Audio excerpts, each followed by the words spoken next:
آج جو آپ حضرات نے تراویح کی نماز میں قرآن کریم کے جو آیتیں سنی ہے، تقریباً الف لام میم کا جو پارہ ہے قریب انشاءاللہ ختم ہونے والا ہے۔ آپ دیکھیں گے اس پورے پارے کے اندر قرآن کا سب سے پہلا جز الف لام میم ہے۔ اس پورے پارے میں 141 آیتیں ہیں، اور آپ یہ بھی دیکھیں گے آیت نمبر 1 سے لے کر آیت نمبر 39 تک اللہ رب العالمین نے الگ الگ مضامین بیان کیے ہیں، اور آیت نمبر 40 سے لے کر آیت نمبر 141 تک اگر آپ پڑھتے ہیں، ان آیتوں میں اللہ رب العالمین نے یہودیوں کا ذکر کیا ہے۔ کیا وجہ ہے کہ اللہ تبارک و تعالیٰ نے پہلے ہی جز کے اندر یہودیوں کی سرکشیں، یہودیوں کی حرکتیں اور ان کی جو اسلام کے خلاف جو دشمنی، اللہ رب العالمین نے کیوں اس کا ذکر کیا؟ ایک تفصیلی واقعہ ہے جو آپ حضرات کے سامنے بیان نہیں کر سکتا۔ آج جو آیات آپ حضرات کے سامنے پڑھی گئی، تمام آیتوں کا تو خلاصہ نہیں ہو سکتا، بس ایک آیت جو میں نے منتخب کیا ہے، جس کی تلاوت میں نے کی، والذین آمنوا وعملوا الصالحات اولئک اصحاب الجنہ ہم فیہا خالدون۔ اللہ رب العالمین کہتا ہے جو لوگ ایمان لائے اور عمل صالح کیے، اولئک اصحاب الجنہ، یہی لوگ جنت والے ہیں، ہم فیہا خالدون، اور یہ لوگ ہمیشہ جنت میں رہیں گے۔ میرے عزیز دوستوں، دو چیزیں اس آیت میں پائی جاتی ہیں، ایک ہے ایمان اور دوسرا ہے عمل صالح۔ ایمان کے اوپر میں تھوڑی سی گفتگو کروں۔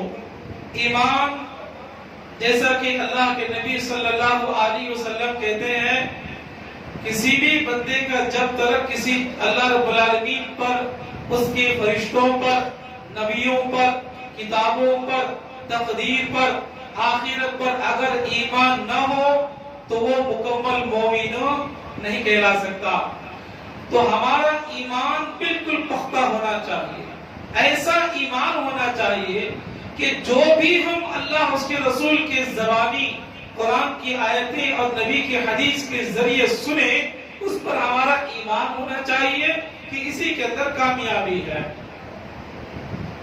راتوں رات معراج ہوئی، اللہ کے نبی صلی اللہ علیہ وسلم آسمان سے زمین پر آئے، اور آپ نے کہا کہ کل کی رات میں معراج کر گیا، جنت و جہنم کا میں نے سیر کیا، تو مشرکین مکہ نے مذاق اڑایا، لیکن ابو بکر صدیق رضی اللہ تعالیٰ عنہ سے جا کر کے کسی نے کہا کہ تمہارے پیغمبر اس طرح کی بات کرتے ہیں۔ ایمان تھا، کہا کہ اگر میرے نبی نے کہا ہے تو میں اس پر ایمان لاتا ہوں۔ تو ایمان ہر چیز پر پختہ ہونا چاہیے۔ یہ کافر تھا، نبی کریم صلی اللہ علیہ وسلم سے بڑی محبت کیا کرتا تھا، بڑا پیار کیا کرتا تھا، لیکن کبھی جا کر کے اللہ کے نبی سے گفتگو کرنے کی طاقت اس کے اندر نہ تھی۔ جنگ کا میدان تھا، کفر اور اسلام کے مقابلے میں گھمسان جنگ چل رہی تھی۔ اللہ کے نبی صلی اللہ علیہ وسلم تشریف فرما ہے، وہ کافر آیا اور کہا کہ یا محمد، آپ مجھے اجازت دو، میں آپ کی اجازت سے میدان جنگ میں چلا جاؤں، اور جو آپ کے خلاف ہے ان سے میں جنگ کروں۔ آپ صلی اللہ علیہ وسلم نے کہا پہلے ایمان لاؤ تب کوئی عمل قابل قبول ہے۔ سبحان اللہ، ایمان ایسا لایا، نبی کریم صلی اللہ علیہ وسلم کے ہاتھ پر کلمہ پڑھا، اشہد ان لا الہ الا اللہ وانک محمد رسول اللہ۔ ایمان کے اندر اتنی پختگی تھی، تلوار نکالی، میدان جنگ میں چلا گیا، اور لڑتے لڑتے میرے عزیز دوستوں شہادت کی موت نصیب ہوئی۔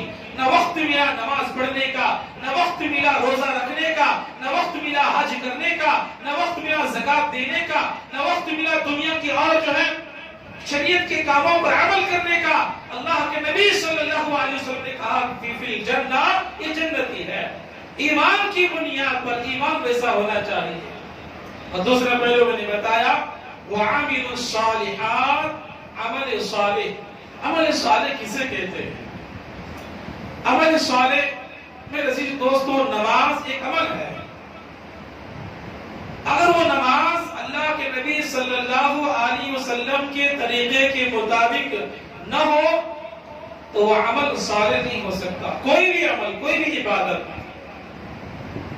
آج لوگ کہتے ہیں کہ مولانا صاحب نماز کے بعد دعا کیوں نہیں کرتے؟ دعا ہی تو ہے، اللہ سے تو مانگنا ہے، کسی اور سے تو نہیں مانگتے، نماز کے بعد دعا کیوں نہیں ہوتی؟ بہت سارے لوگ سوال کرتے ہیں۔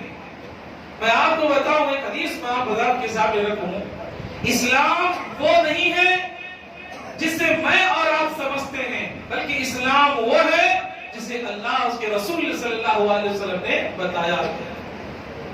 بخاری شریف کی حدیث ہے، نبی کریم صلی اللہ علیہ وسلم نے ایک مرتبہ ایک قافلے کو جنگ کے لیے بھیجنا چاہا۔ ابو بکر صدیق رضی اللہ تعالیٰ عنہ، عمر بن خطاب رضی اللہ تعالیٰ عنہ، دونوں کے اندر کچھ تکرار ہو رہی تھی۔ وہ اس بات پر تکرار تھی، نبی کریم صلی اللہ علیہ وسلم فلاں کو امیر بنائیں گے، عمر نے کہا کہ نہیں فلاں کو بنائیں گے۔ اس بات پر دونوں میں تکرار چل رہی تھی۔ اللہ کے نبی صلی اللہ علیہ وسلم آئے، آنے کے بعد کہا عمر، ابو بکر کیوں آپس میں اختلاف کرتے ہو؟ ابھی میں تمہارے درمیان موجود ہوں۔ جمعرات کا وقت تھا، ایک قافلے کو آپ صلی اللہ علیہ وسلم جنگ کے لیے روانہ کرنا چاہتے تھے، تو آپ صلی اللہ علیہ وسلم نے حضرت عبداللہ نامی صحابی کو بلایا اور کہا کہ میں تمہیں اس قافلے کا کمانڈر بناتا ہوں، کل تمہیں فجر بعد اور جمعہ سے پہلے جنگ کے لیے روانہ ہونا ہے۔ نبی کریم صلی اللہ علیہ وسلم کا حکم۔ دوسرے دن ہوا یہ کہ آپ صلی اللہ علیہ وسلم جمعہ کا خطبہ دے رہے تھے۔ جمعہ کی خطبے کے دوران آپ صلی اللہ علیہ وسلم نے دیکھا کہ عبداللہ بیٹھے ہوئے ہیں۔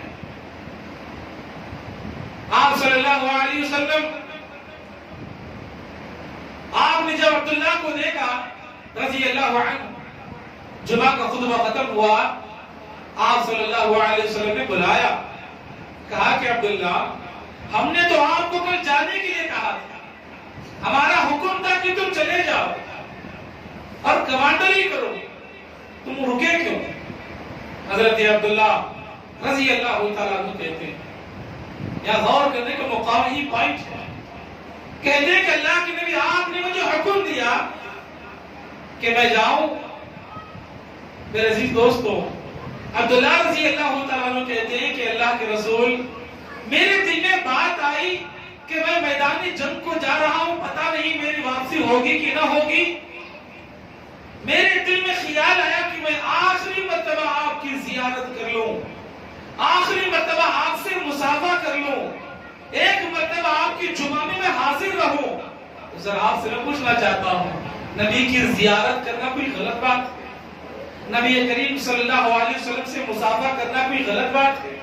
نبی کریم صلی اللہ علیہ وسلم کا خطبہ سننا کیا کوئی غلط بات ہے؟ اس سے بڑی سعادت کی بات اور کیا ہو سکتی ہے؟ نبی کریم صلی اللہ علیہ وسلم نے فرمایا، عبداللہ یہ تمہاری سوچ، یہ تمہاری اپنی فکر تھی کہ تم میری زیارت کرو، مصافحہ کرو یا میرے جمعہ میں حاضر رہو، لیکن اے عبداللہ اس بات کو سن لیں، وہ جو قافلہ جو تمہیں چھوڑ کر کے جنگ کے لیے چلا گیا، اللہ رب العالمین نے جو ثواب اس قافلے کو دیا ہے، اس ثواب سے عبداللہ تم محروم ہو۔ تو یہاں بتانے کا مقصد یہ ہے کہ کام اچھا ہو یہ دلیل نہیں ہے، بلکہ اس کام پر اللہ کے رسول صلی اللہ علیہ وسلم کی مہر ہو یہ ضروری ہے، تاکہ اللہ کے نبی صلی اللہ علیہ وسلم کی سنت پر عمل کیا جا سکے۔ اسی لیے جو ہے کوئی بھی کام اچھا ہوتا ہو، ہم لوگ کہتے ہیں کہ فلاں کے نام پر ہم کھانا کھلاتے ہیں، کھانا ہی تو ہے، کوئی اور دوسرا اناج تو حرام کی چیز تو نہیں ہے۔ تو میرے عزیز دوستو، ہمیں ہر کوئی عمل پر نبی کریم صلی اللہ علیہ وسلم کی جو ہے مہر قرآن کریم کی آیات کی دلیل ہونی چاہیے. اب یہ عمل صالح ہو گیا نبی کریم صلی اللہ علیہ وسلم کے طریقے کے مطابق عمل کرنا، لیکن دوسرا اس کا پہلو بھی ہے. آپ عبادت بھی کر رہے ہیں اور نبی کریم صلی اللہ علیہ وسلم کے طریقے کے مطابق بھی کر رہے ہیں، لیکن ایک چیز ضروری ہے عمل صالح کے لیے. وہ کیا ہے؟ اللہ رب العالمین نے پیغمبروں سے مخاطب ہو کر کے کہا یا ایھا الرسول کلوا من الطیبات واعملوا صالحا. اے پیغمبروں، پہلے تم حلال رزق استعمال کرو، اس کے بعد تم عمل صالح کرو. تو پتہ چلا انسان کا رزق اگر حلال نہیں ہے اس کا عمل بھی صالح نہیں ہو سکتا. کسی بھی طریقے سے اگر انسان حرام کی کمائی کے اندر اگر ڈوبا ہوا ہے، چاہے وہ تھوڑی قیمت پر ہو یا زیادہ قیمت پر ہو، تو اللہ رب العالمین کو ایسا عمل پسند نہیں ہے. تو میرے عزیز دوستو، ایمان میں پختگی لاؤ اور عمل کو صالح بنانے کی کوشش کرو، اسی کے اندر کامیابی ہے. فطر کے متعلق، قنوت کے متعلق چند باتیں بتا کر کے میں انشاءاللہ اپنی بات ختم کروں گا. اللہ کے نبی صلی اللہ علیہ وسلم سے وتر کے متعلق بہت ساری حدیثیں ثابت ہیں. آپ صلی اللہ علیہ وسلم وتر میں دعائے قنوت رکوع سے پہلے پڑھا کرتے تھے، یہ بھی افضل ہے. اور کبھی کبھار آپ صلی اللہ علیہ وسلم قنوت نازلہ کے طور پر رکوع کے بعد بھی پڑھا کرتے تھے. تو افضل یہ ہے کہ رکوع سے پہلے پڑھی جائے، یعنی 2 رکعت سلام پھیر کر الگ سے رکعت پڑھ کر کے رکوع میں جانے سے پہلے دعا پڑھنا، یہ صحیح اور جو ہے علماء کا اس چیز پر اجماع بھی ہے کہ رکوع سے پہلے ہی پڑھنا یہ ثابت ہے. اور قنوت وتر کی جو دعا پڑھی جاتی ہے، دیکھیے اللہ تبارک و تعالیٰ سے جب ہم مانگتے ہیں وہاں آمین کہیں، اور جہاں اللہ رب العالمین کی تعریف ہو وہاں آمین نہ کہیں. اللہم اہدنی فیمن ہدیت وعافنی فیمن عافیت وتولنی فیمن تولیت وبارک لی فیما اعطیت وقنی شر ما قضیت. یہاں تک دعا ہے، یہاں تک مانگنے کا ایک ذریعہ ہے، یہ دعا ہے. یہاں پر آمین کہے، لیکن اس کے بعد فَإِنَّكَ تَقْضِي وَلَا يُقْضَى عَلَيْكَ إِنَّهُ لَا يَذِلُّ مَن وَالَيْتَ وَلَا يَعِزُّ مَنْ عَادَيْتَ تَبَارَكَ رَبَّنَا وَتَعَالَيْ. یہ سب اللہ رب العالمین کی تعریف ہے، اللہ کی جو حمد ہے. یہاں پر آمین نہ کہیں، اس کا خاص خیال رکھیں.